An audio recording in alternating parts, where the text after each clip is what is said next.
Isang malaking usapan ngayon sa entertainment industry ang kauna-unahang pagtatambal ng aktor at aktres. Kaya naman sobrang excited ang kanika nilang mga fans sa nalalapit nilang proyekto. Ayon sa mga ulat, nagsimula ang kanilang shooting noong huling quarter ng 2025 at target sana itong maipalabas o ma-stream sa March 2026. Ngunit hanggang ngayon, wala pa ring eksaktong petsa kung kailan ito tuluyang ipapalabas. May mga lumulutang na balita na posibleng maantala ang streaming dahil umano sa ilang eksenang kailangang i-reshoot.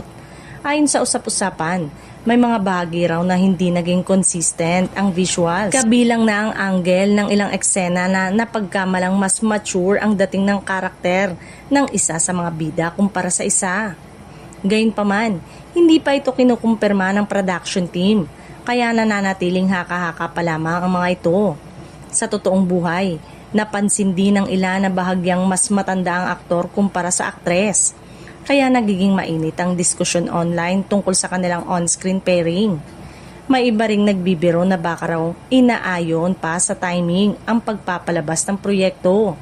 Habang may mga nagsasabi na sana ay hindi ito umabot sa tinatawag na ghost month sa 2026 dahil sa mga pamahiin ng ilan.